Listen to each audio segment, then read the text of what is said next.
नमस्कार, मी रेहान शकील नदाब, इयत्ता 7वी मध्ये शिकत आहे।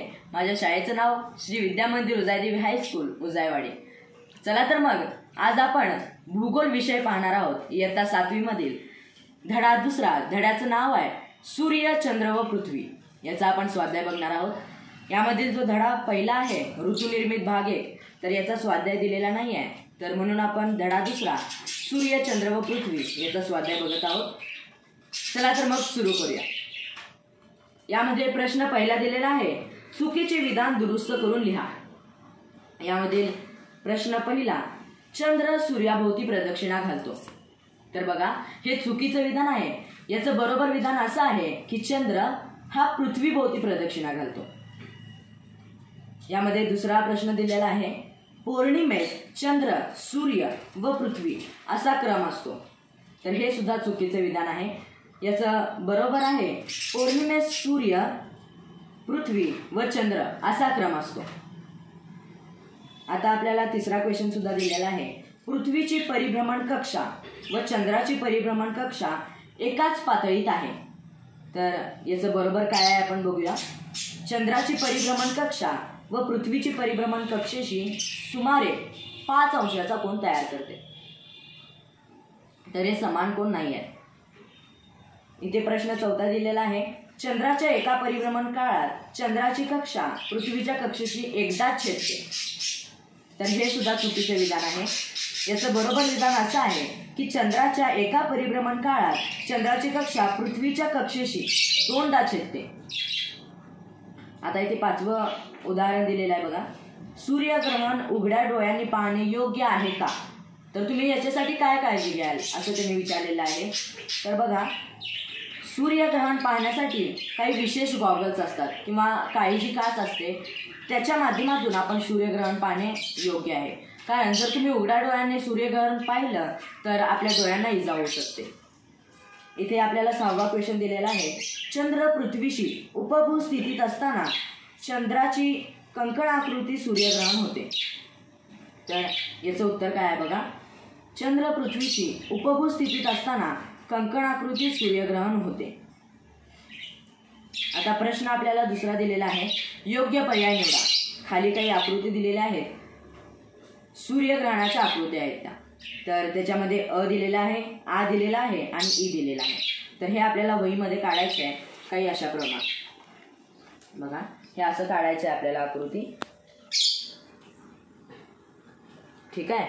तर याच्यामधील अ दिलेला आहे, आ दिलेला आहे आणि ई दिलेला आहे। तर याच्यामध्ये बघा, अ आहे चंद्र, सूर्य व पृथ्वी असा याचा क्रम आहे। तर हे चुकीचं विधान आहे। आपल्याला सूर्यग्रहण काढायला सांगितलेलं आहे। तर आ बघा, पृथ्वी, चंद्र आणि सूर्य हे बरोबर विधान आहे आणि ई सूर्य, पृथ्वी आणि चंद्र हे सुद्धा चुकीचं विधान आहे।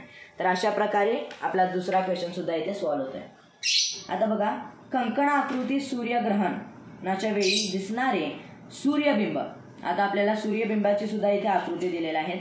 तर इथे पुस्तकामध्ये बघा दिलेला आहे, अ, आ आणि ई दिलेला आहे आपल्याला।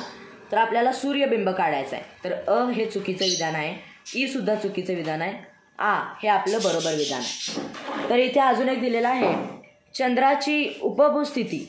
आता उपभू स्थिती बघा कुठली आहे, इथे पण सुद्धा आपल्याला अ दिलेला आहे, आ दिलेला आहे आणि ई दिलेला आहे। आपल्याला उपभू स्थिती बघायची आहे, तर याच्यामध्ये अ हे बरोबर विधान आहे। आता आपल्याला सांगितलेलं आहे प्रश्न तिसरा, पुढील तक्ता पूर्ण करा। तर याचं उत्तर आपण बघूया।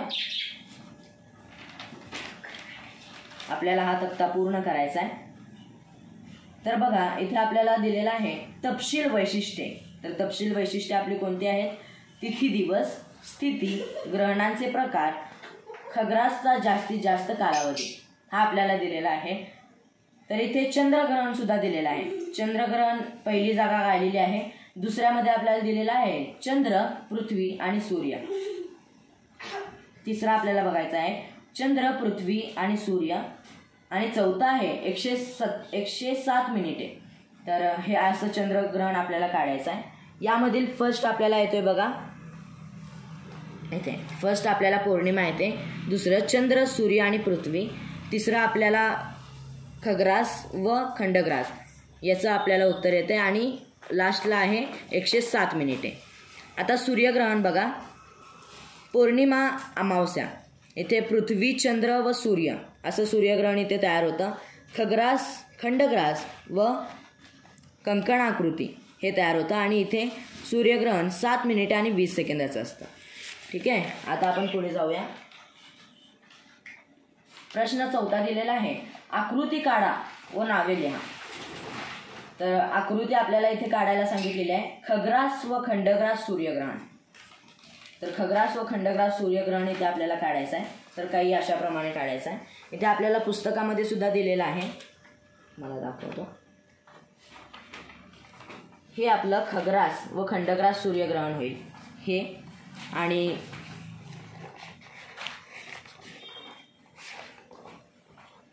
हे आपलं खंडग्रास सूर्यग्रहण असेल. आता बघा मित्रांनो, इथे आपल्याला प्रश्न 5वा दिलेला आहे. आता आपण बघणार आहोत प्रश्न 14. आकृती काढा व नावे लिहा. तर याच्यामध्ये आपल्याला पहिला दिलेला आहे खग्रास व खंडग्रास सूर्यग्रहण. तर यामध्ये आपल्याला ही आकृती काढायची आहे. खग्रास व खंडग्रास सूर्यग्रहण मध्ये ही आकृती आपल्याला सगळ्यात पहिला काढायची आहे व याला नाव द्यायचं आहे खग्रास व खंडग्रास सूर्यग्रहण. आता दुसरा आपल्याला सांगितलेला आहे खग्रास व खंडग्रास चंद्रग्रहण. तर चंद्रग्रहण बघा, ही आकृती आपल्याला काढायची आहे. सूर्य, पृथ्वी आणि चंद्र हे चंद्रग्रहण आहे. तर ही याला नाव द्यायचं आहे खग्रास व खंडग्रास चंद्रग्रहण. आता आपण बघूया प्रश्न 5वा. उत्तरे लिहा. तर यामध्ये आपल्याला प्रश्न पहिला दिलेला आहे. दर अमावस्या व पौर्णिमेस चंद्र, पृथ्वी, सूर्य एका सरळ रेषेत का येत नाहीत? तर याचं उत्तर आहे पृथ्वीची सूर्याभोवतीची परिभ्रमण कक्षा व चंद्राची पृथ्वीभोवतीची परिभ्रमण कक्षा एकाच पातळीत नाहीत, म्हणून दर अमावस्या व पौर्णिमेस पृथ्वी, सूर्य, चंद्र हे एका सरळ रेषेत येत नाही. तर बघा इथे आपल्याला प्रश्न दुसरा दिलेला आहे. खग्रास सूर्यग्रहण होत असताना पृथ्वीवर खंडग्रास सूर्यग्रहणही का अनुभवास येते?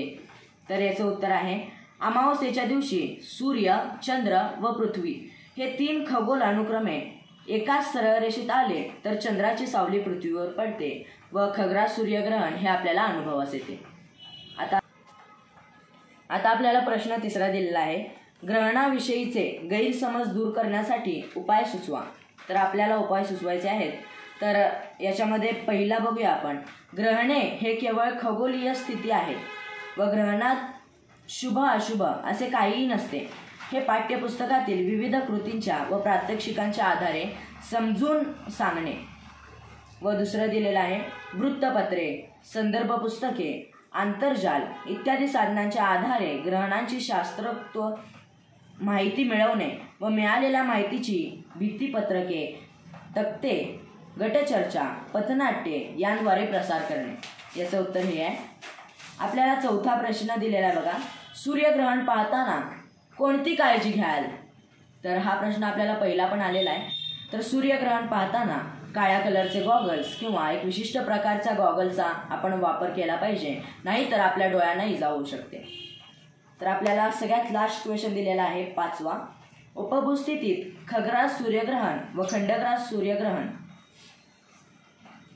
होतील का असं आपल्याला विचारलं आहे. तर याचं उत्तर आहे उपभूस्थितीत खग्रास सूर्यग्रहण व खंडग्रास सूर्यग्रहण अशा प्रकारची सूर्यग्रहणे होतील. तर आपला स्वाध्याय इथे संपलेला आहे. शेवटी जाता जाता एवढे सांगेन, चॅनलवर नवीन असाल तर लाईक, शेअर अँड सबस्क्राईब करा. धन्यवाद.